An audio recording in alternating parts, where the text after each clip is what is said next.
സംസ്ഥാനത്ത് ഓണക്കാലത്ത് പച്ചക്കറി വില കുതിച്ചുയരുകയാണ്. 2 ദിവസം മുൻപ് വരെ കിലോയ്ക്ക് 35 രൂപയായിരുന്ന സവാളയുടെ വില ഒറ്റയടിക്ക് 55 രൂപയിലെത്തി.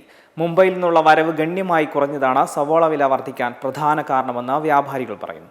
മൊത്ത വ്യാപാര കേന്ദ്രത്തിലെ സ്റ്റോക്ക് തീർന്നാൽ വില ഇനിയും ഉയരുമെന്നും ചില്ലറ വിൽപ്പനക്കാർ വ്യക്തമാക്കുന്നുണ്ട്. നിലവിൽ സ്റ്റോക്കുള്ള സവാളയാണ് വിറ്റുപോകുന്നതെന്നും ഇത് തീരുമ്പോഴേക്കും പുതിയ സ്റ്റോക്ക് എത്തിയില്ലെങ്കിൽ വില വീണ്ടും വർദ്ധിക്കുമെന്നും വ്യാപാരികൾ പറയുന്നുണ്ട്. ഓണക്കാലം കഴിഞ്ഞാലും സവാളയ്ക്ക് വിപണിയിൽ വലിയ ആവശ്യക്കാരുണ്ടാകും. തിരുവോണത്തിന്റെ പിറ്റേന്ന് മുതൽ ബിരിയാണി അടക്കം മാംസാഹാരങ്ങൾക്കായി കാറ്ററിംഗ് സ്ഥാപനങ്ങൾക്ക് വലിയ രീതിയിലുള്ള ഓർഡറുകളാണ് ലഭിച്ചിരിക്കുന്നത്. ഹോട്ടലുകളിലും ഇതേ സമയത്ത് കച്ചവടം വൻതോതിൽ വർദ്ധിച്ചേക്കും.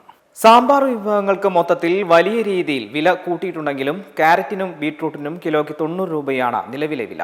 സ്കൂളുകളിലെയും ഓഫീസുകളിലെയും ഓണാഘോഷ പരിപാടികൾ അവസാനിച്ചു വരികയാണെങ്കിലും വീടുകളിലേക്ക് ആഘോഷങ്ങൾ എത്തുമ്പോൾ സാമ്പാർ പച്ചക്കറികൾ ചിലതിന് ഇനിയും വില കൂടിയേക്കുമെന്നാണ് വ്യാപാരികൾ ചൂണ്ടിക്കാണിക്കുന്നത്. വിപണിയിൽ ഇഞ്ചിക്ക് കിലോയ്ക്ക് 250 രൂപയും ചെറുനാരങ്ങയ്ക്ക് 150 രൂപയുമാണ് വില.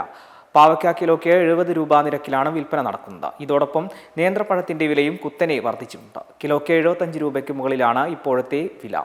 ചിപ്സിനും ഉപ്പേരിക്കും നേന്ത്രക്കുലകൾ കൂടുതലായി വിറ്റഴിക്കപ്പെടുന്നതായാണ് പഴത്തിന് ആവശ്യക്കാർ ഏറിയത്. എന്നാൽ ഓണം കഴിയുന്നതോടെ പഴത്തിന്റെ വില പഴയപടിയാകുമെന്നാണ് വിപണിയുടെ പ്രതീക്ഷ.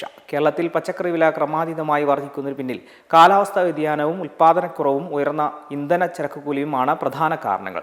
പച്ചക്കറി ഉപഭോഗത്തിനായി കേരളം പ്രധാനമായും തമിഴ്നാട്, കർണാടക തുടങ്ങിയ അന്തർ സംസ്ഥാനങ്ങളെയാണ് ആശ്രയിക്കുന്നത്. അതിനാൽ അവിടുത്തെ വിപണിയിലുണ്ടാകുന്ന ചെറിയ മാറ്റങ്ങൾ പോലും കേരളത്തെ നേരിട്ട് ബാധിക്കുന്നുണ്ട്. അയൽ സംസ്ഥാനങ്ങളിൽ അനുഭവപ്പെടുന്ന അതികഠിനമായ വേനലും കൃത്യതയില്ലാത്ത കനത്ത മഴയും പച്ചക്കറി ഉൽപ്പാദനത്തെ വൻതോതിൽ ദോഷകരമായി ബാധിച്ചിട്ടുണ്ട്.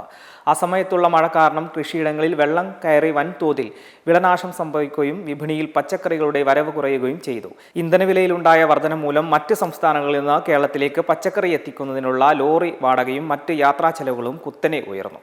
കൂടാതെ കൃഷിക്കാവശ്യമായ വളം, വിത്ത് എന്നിവയുടെ വിലയും തൊഴിലാളികളുടെ കൂലിയും വർദ്ധിച്ചതിനാൽ ഉൽപ്പാദന ചെലവ് ഉയർന്നതും ചില്ലറ വിപണിയിലുണ്ടായ ബാധിച്ചിട്ടുണ്ട്.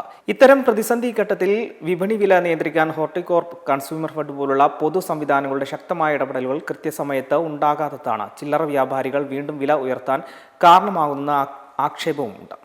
ഓണവിപണി ലക്ഷ്യമാക്കി സർക്കാർ പ്രഖ്യാപിച്ച പ്രത്യേക ചന്തകൾ പലയിടത്തും കാര്യക്ഷമമല്ലാത്തതും സാധാരണക്കാർക്ക് തിരിച്ചടിയാകുന്നുണ്ട്. വരും ദിവസങ്ങളിൽ സർക്കാർ ഇടപെടൽ ഊർജിതമാക്കിയില്ലെങ്കിൽ അവശ്യ സാധനങ്ങളുടെ വില ഇനിയും കുതിച്ചുയരാൻ സാധ്യതയുണ്ടെന്നാണ് സാമ്പത്തിക വിദഗ്ധരും മുന്നറിയിപ്പ് നൽകുന്നത്. മെമ്പർമാരുടെ നിക്ഷേപങ്ങൾക്ക് ഉയർന്ന ലാഭവിഹിതം നൽകുന്ന കേന്ദ്ര സർക്കാർ സഹകരണ registered society Bharat Lajna multi state housing cooperative society limited.